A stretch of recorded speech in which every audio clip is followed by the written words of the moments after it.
Rhythm and Soul Radio. I am Marco Nobles, and this is a very special, very unique interview where our virtual studio is open for a lot of us who grew up in the 70s and 80s. There are artists and groups that I call foundational artists. I don't call them classic artists. They are the foundation that a lot of the music that we listen to now is built on. They are the foundation of a lot of the music that we play on Rhythm and Soul Radio is built on the different sounds, the eclectic music, etc. This is definitely one of those foundation artists. If you know songs like First Time Around, or Here's to You, or Call Me, or Start of a Romance, or Real Love, or one of my favorites that wasn't a quote unquote hit, but Sky Zoo. You know, you know I'm talking about the group based out of New York, Skyy. Hey, what's going on, everybody? Hey.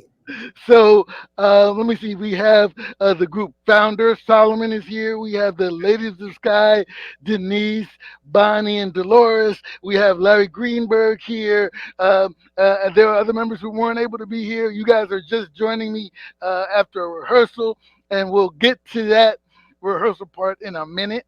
But you guys represent something really special for a lot of us, not only in New York, especially for New York, because you're from New York and you're special to those of us who grew up here in New York, but all over the country and all over the world, you represent a special sound that people will say because you started out, becoming popular in the quote unquote disco era, but disco is the foundation of so much danceable R&B that I don't really deal with disco in that form. It's just you guys were the foundation of so much. When we talk about current soul or quote unquote neo soul or retro soul or whatever it is, you guys represent a very specific feeling and musicality, and feel good, about what music is supposed to be about. And so we thank you, first of all, for being with us. And, I guess we'll start with the fact that your biggest album, Skyline, was just re-released at the end of January. So talk about that feeling after, some 30 years that Skyline is now being re-released for a whole new generation of people. It was so nice they decided to do it twice. Yeah. And in purple. And in purple, right. And in purple. And it's really a great feeling to know that, and I love the word that you use, foundational, foundation artist. I love that word. And it was such an honor for them to choose us, from the Salsa group of artists to re-release this our Skyline album after all of these years, and it was re-released on January 20th.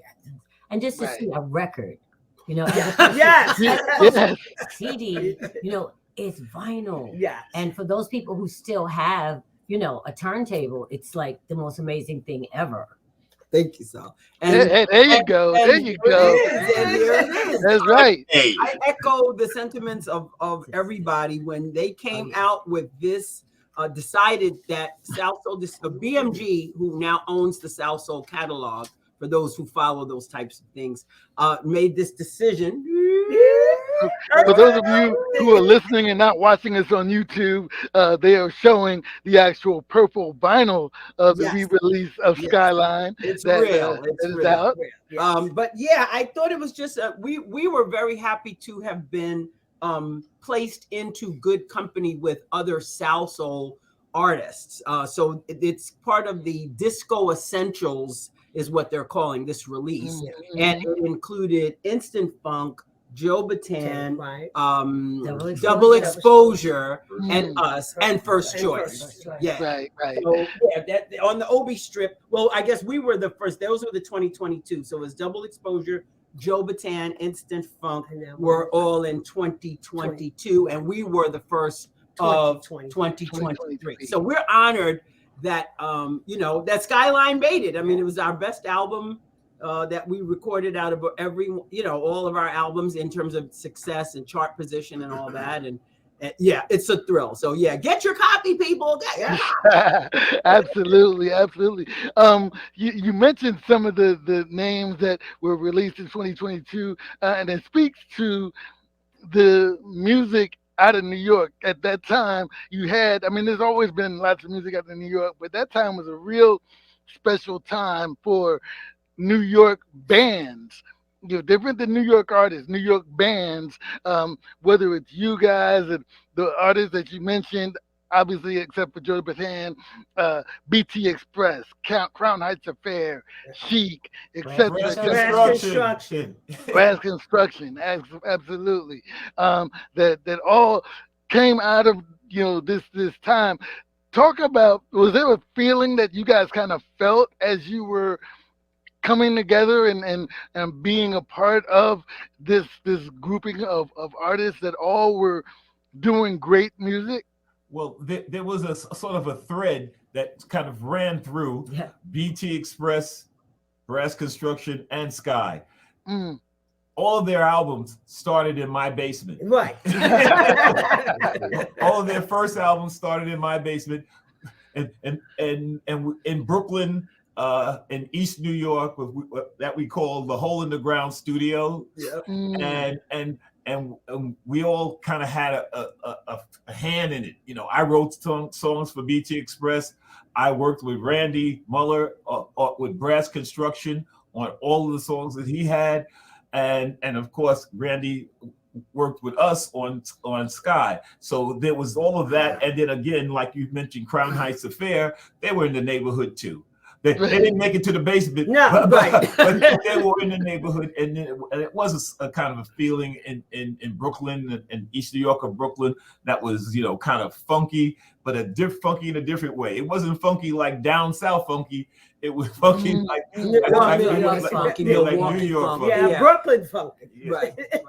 Right. But it translated. Like, my family's from the South, so I spent a lot of time going back and forth to North Carolina in the summers and for Christmas, and there was always that thread of being able to hear Here's to You, or Let's Celebrate, or anything like that, or a Sky Zoo, which is because keep going back to Sky Zoo. Yeah. I've always liked that. And like the caller is a perfect call and response dance funky record. And I've always imagined seeing you all do that live. Right. Yep. Yeah.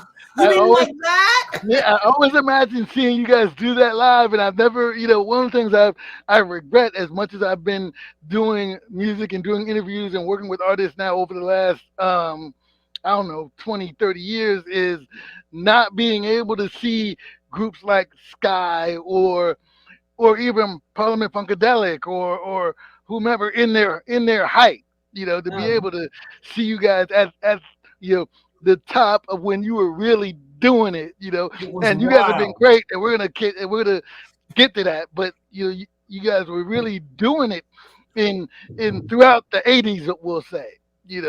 That's what I remember, that because I was really coming of age at that time, and being able to go to parties and thinking about, oh, what would it be like to see them actually on stage doing that? So was it as fun for you as like I imagined it in my room? That it might have been fun. It was fun for us. Was it fun for you, Larry? Oh, it was fun for me. That's for sure. We had our ups and downs, but it was fun. Right. As you was mentioning that lineup, that was a show that we did. Yes. All of those. And anytime we were on a bill with Parliament Funkadelic, anything could happen. Yes. Mm-hmm. It was real. The funk was real. The funk was definitely. I'm sure there are loads of stories. We won't get into those to protect the innocent and the guilty. But musically, that, and I'm glad that you did say that was like down south.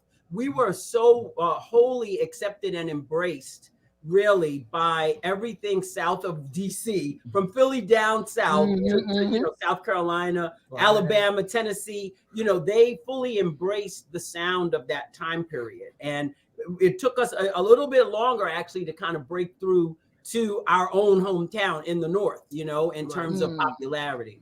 Actually, our roots were in the South. Their parents was from the South. Yep. My parents was his parents from South Carolina. My parents from North Carolina, and we just went all up and down that corridor. Yeah, we did. Yeah.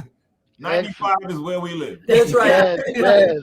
It's Rhythm and Soul Radio. We are talking to the foundational band Skyy, R&B funk, icons. I'll say of the group. We have Larry with us. We have Solomon, who is the founder. We have the ladies of Skyy, Denise, Dolores, and Bonnie, who are all with us. And I shout out Austin and their manager, who is off to the side, but he is here. So got to shout out Austin as well. Talk about how everybody came together.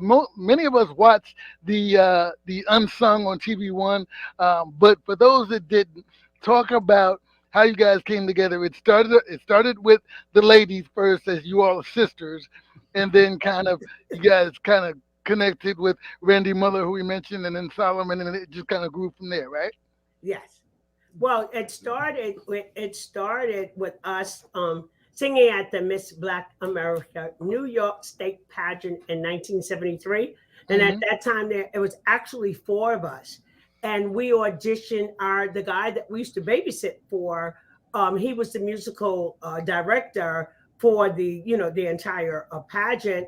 And he said, I'm bringing in these girls. These girls can really sing. And of course, Randy Muller was like, yeah. Let's see what they can do. And then the 4 of us did Old Man River by the Temptations a cappella. And he said, oh, yeah, these girls can really sing. And then that was the catalyst of us opening for Brass Construction, right, Denise? Yeah, we at that event actually we opened like for Patti LaBelle actually, and it was a big huge thrill for us. Right. And then we started working with Brass Construction. Solomon was always kind of hovering around with this camera. I was the photographer. Yeah. I was the photographer and part roadie for Brass Construction. Right. So we kept seeing this guy around, always taking pictures and what have you, which I'm really grateful for now. Now that we've been putting this thing together from a nostalgic point of view, he has some great shots of us from back then, which are going to be useful. But then when Brass Construction, after we, sang with them for a little while, and their album deal came through, Randy says, well, you know what? I'm going to, you guys are going to work with Saul. And we're like, work with Saul? What are we going to be? And Laura said the same thing, right? Photographer, photography assistant. He's like, no. Like, huh? Okay, well, we'll see. And then what happened, Dolores? And then what happened? Then, when we first started with Solomon, and then we got Butch, who was the lead guitar player. Solomon at the time was playing drums, which was like so weird. We went from taking pictures playing drums to playing drums. Like, okay. And then what do we do next? And then we got Gerald was the bass player. Saul subsequently taught himself how to do rhythm guitar. And then we got a different drummer, Tommy. And then we grabbed up Larry, and was like, okay, so now we got a band. Now we got a band. Yeah. So Larry, how did they grabbed you up, but were you playing around at that time? How did you kind of hear about this potential new group that you could be a part of? Well, at the time, I was both in college, in my final years of college. I was a music major, concentration in jazz studies, and I was actually gigging around. I lived in Queens at the time, Queens, New York, and was gigging around with a number of different people. And apparently, somebody passed my name to Saul. And I got a call from Solomon, why don't you come down and audition? And I came down and auditioned, and the rest is history. Right. And it's interesting. They must have thought a lot about you. They let a Queens guy into the Brooklyn group. well, actually, he wasn't the first Queens guy. Okay. Tommy McConnell was the first Queens guy, and he probably gave me the number. And don't forget, Butchie lived in Howard Beach, so he was a Queens Right. guy. He was on the coast. No, That was I still meant Butch. Butch was in Butch is in East New York in the projects. Right. I went up to his house, had to convince his mother to let him come play with me. Wow. Yeah, I love it. And that's how all good friendships start in New York City, don't they? But Butch was my Melvin to me being Otis from the Temptations. Okay. Just like that. Okay. Now, you guys, came together and you're able to start putting everything together. Solomon, they said that you were like the photographer. You said you were the roadie. When did you start doing music? Well, I was doing music all the time. They just didn't know didn't know. that. I mean, because again, I was working with Brass as they were putting their album together, and I was working with demoing stuff for BT Express. So the studio was always there, and Brass was I didn't have the band at the time. I had Butch and I had Gerald, but we didn't we were just doing our sort of rock 3-piece thing. And it wasn't until when Randy took off and he took a head count. There was about 9 guys in the band plus That's the 3 There were 4 of us at the time. Girls at the time, right? And he said that wasn't going to quite work. So I said, well, it's only 3 of us, maybe we can get together and do something different, And at that time, there was no combination of classy vocal singers like them and funk rock guys like us, because we were somewhere off to the left there. And then when we mixed that together and just started writing material just for us to now sound, and it said, this sounds like something really great. And so we decided, after Randy's success of his first album, they came off the road. I said, well, why don't we get together and form a production company and do it ourselves? So we did. We went down and recorded all the songs in the basement first, then went into the studio and recorded all the songs. And then after the album was finished, we went shopping for a label. And Randy had a connection up at South Soul, and they got it signed, and that was history from there. Yeah. Right. There was an interesting note that I found when I watched the Unsung and rewatched it as the record was being released, and we started talking about what we're going to get to in a minute, which is a major performance that's about to happen. Solomon, you had the only 4-track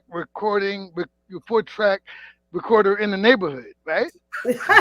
Oh, he still got it. Uh-oh, wait a minute. Marco, you Wait. have opened up a complete. Oh, Yeah. this is deep.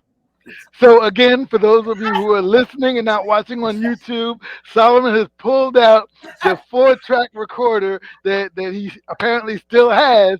No longer in the basement in Brooklyn, but he's carried it with him, throughout the journey of life. That's And right. it's still in the basement. And it's still in the basement. In the new Now basement. it's in the new The basement, relocated the basement. relocated basement. Yes. I will never get rid of that 4-track recorder. Hey, I understand. I still have a 4-track reel somewhere from when I was in college learning to do audio on 4-track. I was a communications major, so we still learned to cut and splice tape and all of that good stuff. So I still have that reel that's spliced up and stuff. So I completely understand. Yeah. I got my splicing block over there. I'll whip it out if you want. Oh, Lord. I don't know if we need to do that, but I trust you. If you have the reel, Believe it, right, Marco? I believe you. If you have the actual deck, I'm sure you had the splicing block and everything necessary.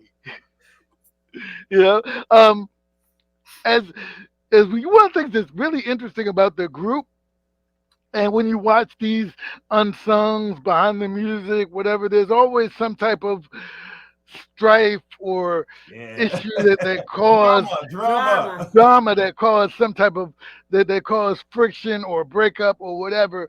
And for you guys, it was just really a function of what was happening, and not so much that you guys couldn't reinvent yourselves, because you did, because you're a group that had a hit in the decade of the 70s, 80s, and 90s. Yeah. But so you proved you can reinvent yourselves. You just weren't given the opportunity to. Yeah. Well, unless we were ready to move into rap, it was basically the change in popularity of the genres of music, right? So once the 90s came in, you know, the whole new jack swing sound came in, the hip hop sound became more prolific, and record companies were just pivoting and gravitating toward that new sound. And so while I feel especially when you listen to our Start of a Romance album and our last albums on Atlantic Records, I think we could have been in competition with any of those artists of the time, because we were progressively moving our music into,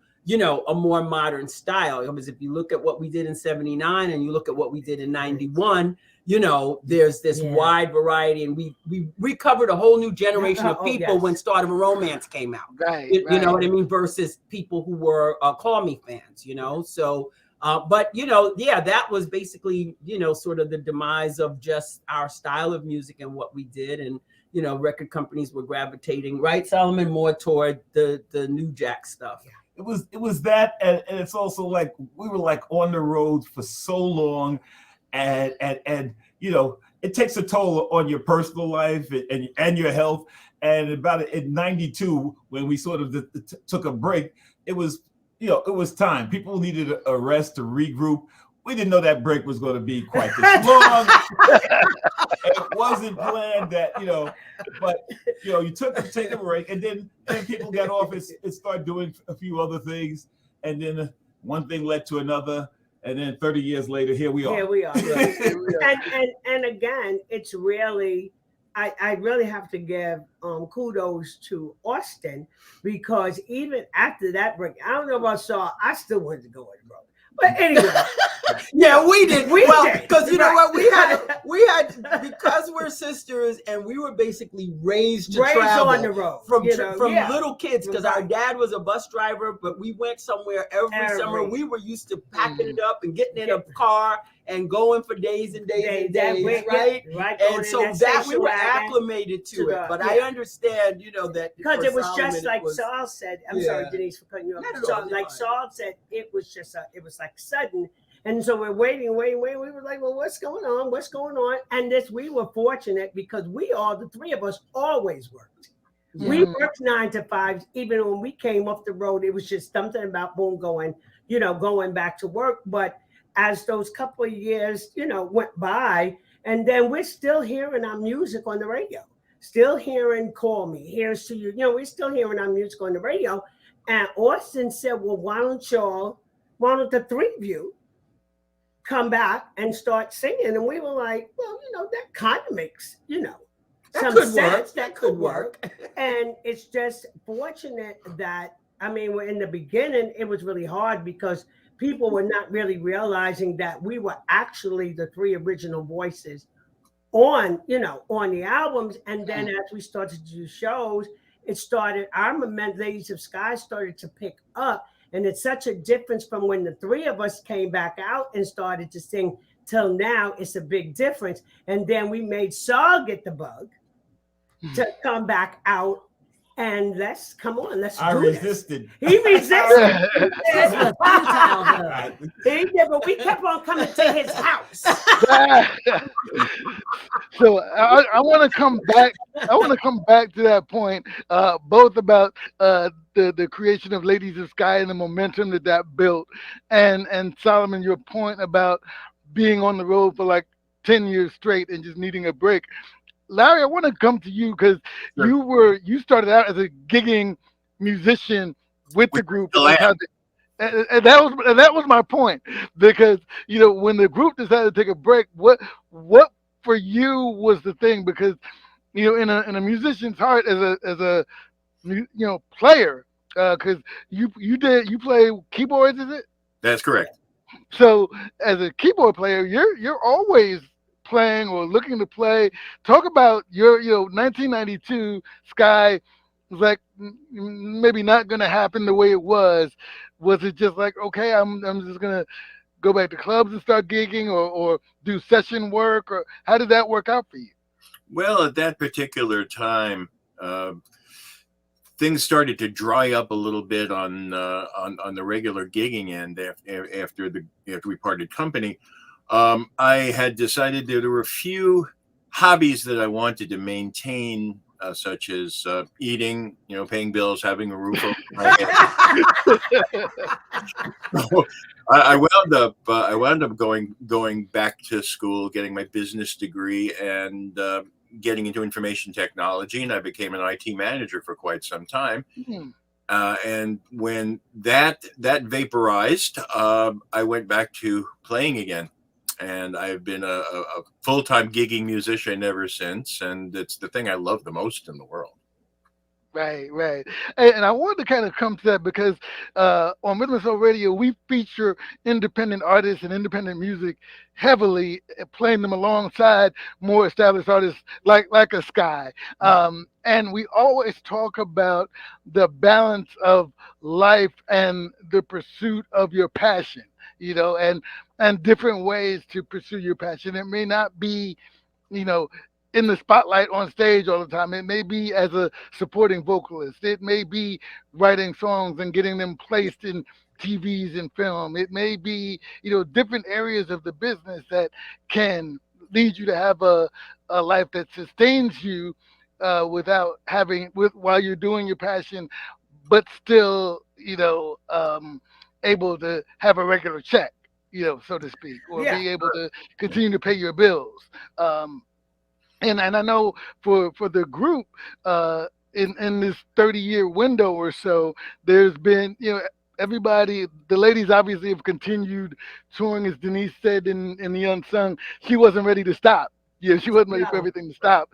And obviously the sisters felt the same way. So the ladies of Skyy formed, but Solomon and Larry and the rest of the group, you guys, started regular lives, so to speak, with music just kind of there, so to speak. Well, if I could share an experience with you, Marco, I had been fortunate to meet and have a conversation with Herbie Hancock, back in the late '80s, and this was a time when actually I wasn't doing very much music, and I have to say Herbie's probably one of the warmest people that I've ever had the pleasure to meet. We discussed music, and I had told him, I'd done this for so long, I'd been part of Skyy, and at this point I wasn't sure whether I was going to do it again. And Herbie just kind of gave me this big grin and said, and I quote him directly, never say never, because you don't know what the future is going to bring. So if your mission for world peace is exactly what you say, if your mission for world peace is to play music, then that's what you'll do. And years later, his prediction came true. And I owe Herbie a debt of gratitude for that advice. That is extremely powerful, and that's it's amazing because I've spoken with independent artists who have looked to make it, but whatever reason can't get to the success they want, and they said, well, I'm not doing music anymore, and I'm someone who never did music, but I just am around it because I get to talk to folks like you all and play music and stuff. I can't imagine if it's in you like that, especially if you get to any level of success where it's able to feed you and feed the people around you, meaning the people who come in to listen to you. How do you not continue to do that in some form? And I think that's the thing that moved us to pick up as ladies of Skyy, because we still loved what we still loved the performance aspect of it.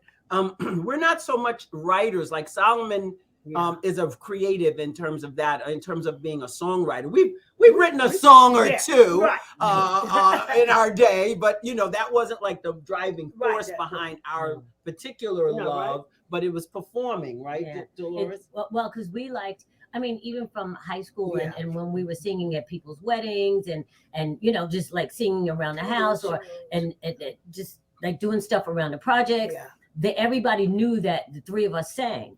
And so for us and doing it in high school, from high school sing to spring concert, singing in the chorus, and this was just what we did. Yeah. Right. And to do it professionally, you know, after the fact, and then having things go like, we was like, huh, what? Now what do we do? Yeah. But the good news was, like, we were able to, through the graces of all of the musicians, Solomon, Randy, Tommy, they gave us the tracks. We, you know, one of the things that I think we would not have been able to do what we did if we did not have access to the original tracks. The original tracks. So we were able to. I'm sorry, go ahead. No, and we were able to garner such a great musical genius, Eli Tubo, who did our tracks for us. Because when we do track, you know, the three of us do track dates, people always say, we know this is a track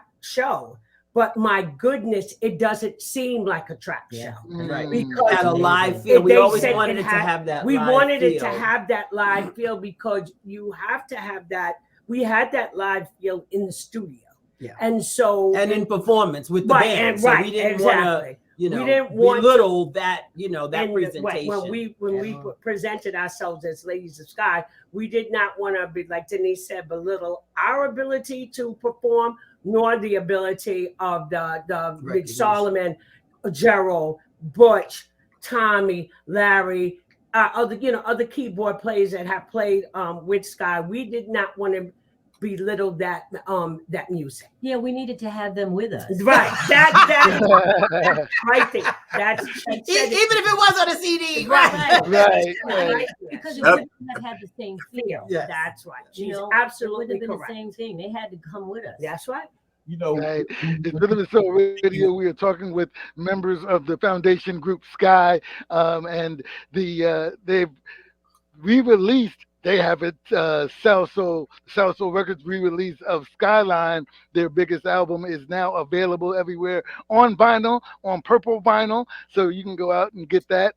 Vinyl's making a comeback. So, you know, go out and help the comeback of vinyl. Go out and get the Skyline re-release. But also, there is a reunion show of the full band coming up. You know, at the time we're talking, it's coming up in a week. For many of you listening or watching it on YouTube, He's getting so good. There you go. It's coming up on the 25th. For those of you who are listening and watching and maybe seeing this after February 25th, hopefully there'll be additional shows after this one, but this reunion show coming up in New York City at the Cutting Room, I'm sure it's going to be extremely special. The first time you guys are performing together in 30 years. Woo! How is it? How is it for you right now, all of you? Larry, I want Larry to comment. What is it you keep saying, Larry? That every time we finish with rehearsal, you always say something to me. What is it? Those three little words. Yes. We are back. All right. I tell you, you know, besides the feeling, I mean, the very first time that we played together again was just before the Unsung episode aired, and that was right before the pandemic when everything shut down. Back last year in 2022. We lost our drummer Tommy, and I don't know if I can speak for everybody else, but I'll speak for me. That hit me like a ton of bricks because Tommy and I were like this. We were very close. But what happened at that point is we got together and decided that the best tribute that we could have for Tommy and the things that he did for Skyy, the things that he wrote for Skyy, would be to take to perform his hits, to perform Let's Celebrate, Let Love Shine, Start of a Romance, etc., at the repast after his funeral. And we did that. And that essentially was the start of how we started to come back together after 30 plus years. And when we did, it was like 30 plus years never went anywhere, not only with the sound, but, and I love saying this to people, when you travel on the road with people for X amount of years and years and years, either one of two things is going to happen. You're going to hate each other's guts, or you're going to love each other like family. And we have or both. Depending on what time it is. I think we were very family. Love each other. Yeah, that's a real family. So this cutting room show will be the first, I guess, public performance, and it's almost like the industry has come back to you guys, because you mentioned industry shifted, and that's kind of where Skyy was not as popular. Things kind of dried up, with the advent of hip hop and New Jack Swing and all that, but now we're in a space where we have these tours with New Edition and Guy and so on and so forth. We have people saying, "Where is real R&B? Where is the real music again?" Right here. So it's really like the timing has just come back around perfectly for you guys to do it, and ladies, you've just kind of been holding it down all the way through until such time as I guess the rest of the band could see what y'all saw. Yes. Well, and we, the three of us, when you talk about these concerts, these groups coming back, the three of us have been fortunate enough to work with those same groups from the 80s, Cameo, Lakeside, Zap, Double Exposure. We worked with these funk groups that we used to work with in the past. So we kept on saying, man, all of these guys are still working, the Lakesides, the Zaps, the Cameos, everybody's still working. And so why not Skyy? You know what I'm saying? We work with these guys, all the time during our 13, 14-year span in the business. These guys are still working. We could still do the same thing. yes. And like Larry said, it actually wasn't until the passing of Tommy and we came together to do it wasn't actually all of us at that time, but we came together to do something to pay our respects to Tommy. Yes. And again, all the time, they would come and visit, and we listen to tapes and listen. We look at pictures. bob our head. And I said, but after that, and then I heard about, okay, they're going to be re-releasing the album again, and I said, well, maybe we should put something back together to commemorate that. And in the process of actually re-examining what Skyy was about, I said, whoa, Ding, ding, ding, if ding. we sound like that, yeah, I'm down. And we get all the elements together, and boy, oh boy, use some of the muscle memory and just whipped it right back to where we left off. Yeah. Yes. And What Skyy was, we have the two additional individuals that we brought in. We have a great drummer, Peter Paris, who with us, you can't just fit in musically, right, Larry? You have to also, we have to like you. Nutty. You know what I mean? You got to be a little kooky and quirky to deal with the You dynamic. gotta pass the Skyy test. Right. You get the Skyy test, right? Yes. With this study group. So we have Peter Paris, and go ahead, sweetie. And Mark Bowers on guitar, who is phenomenal. Yes. Mark is amazing. Butch Sierra, our original lead guitarist, will be there. He's working through some health challenges, and we're trying to get that guy back into shape, so that as we move forward with the whole Skyy experience, he can rejoin us. But he will certainly be at the event on the 25th. Right. All members of Skyy will be That's that are above ground. Right. Will be Will be there. Right. Against Rhythm and Soul Radio, we are talking with members of the group Skyy, the original members of the group Skyy, and coming up February 25th at the Cutting Room in New York City, 6 p.m. Is the show. Doors open at 5, so you can make sure to come on out. Go to the Cutting Room website, get your tickets. Go to the Ladies of Skyy website and get your tickets, which is ladiesofskyy.com. Yep. So you can get your tickets that way.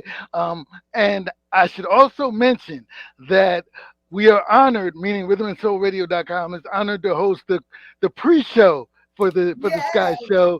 We will be hosting the pre-show live on rhythmandsoulradio.com. You will hear parts of this interview. You will be able to enjoy the music of the legendary Chris Washington, who will be playing to get the vibe right for Skyy to come back to the stage and do what they do best, spread love through the music, make you dance, make you have a good time, and have you walking out on a cloud and taking you into the sky. That's right. And taking you back. I think the thing that the atmosphere that we really want to embrace is how we all felt for that, that smile that was on your face when you first came on. That's how we want everybody to, to walk out of there feeling that way, because we living in times now where things are just so troubled and crazy stuff is going on. And we lived in a more kinder, gentler time period back then. So we want to try to evoke some of that spirit in that room that night. Absolutely. So the last question I'll ask is, will this potentially lead to new music from Skyy? Ooh. Solomon. Because now you don't need the machine of the record label. Independent music is where the business is now. So I think everything's possible, right, Solomon? We are in the studio, and I have unlimited amount of tracks in my digital studio. So if we can do that with just 4 tracks, anything can. That's right, because he's got a whole plethora of stuff going on set up in here. There are always We possibilities. cover all the time, yes, to partake of him and his lovely wife's hospitality. Okay, we are brothers and sisters after all. Come. There you go. Absolutely. It has been such a pleasure talking to you all. I'm sorry I won't physically be at the show at the Cutting Room, but again, Rhythm and Soul Radio will be there. The legendary Chris Washington will be there. All of you listening, you should be there. If you can't get a ticket to be there in person, at least listen to the pre-show. You won't be able to hear the show. You'll be able to get the vibe of the pre-show. Give them the vibe of the show. We'll give you the vibe of the pre-show in the pre-show, and then you'll say, I wish I could be there, and you'll follow Skyy on social media to look to see when they might all come together again for another show. Yes. There you go. Everything is on the table right now. We're so excited that this thing is happening, and definitely we'll be working toward absolutely putting together a Skyy website. You know what I mean? Because now that the interest is definitely out there, we definitely want to just, we want to give it to you. Giving it to you, as the song says. Straight from the left side. Yep. Here is to you. Let's celebrate. Absolutely. In the meantime, though, they can go to Ladies of Skyy to keep up as well, right? Yes. So again, thank you all so much. Rhythm and Soul Radio, we've been speaking with members of the legendary group Skyy. I certainly appreciate you, Larry, Solomon, Denise, Dolores, Bonnie, all of you. Thank you so much for taking the time. Again, shout out to Austin for helping to put this together. Shout out to Asa, my sister, my family. Shout out to Asa for helping us put this together as well. Thank y'all so much. Look forward to being able to talk to you all again real soon. Thank you, Michael. This was amazing. Thank you so much. Thank you. It's Rhythm and Soul Radio.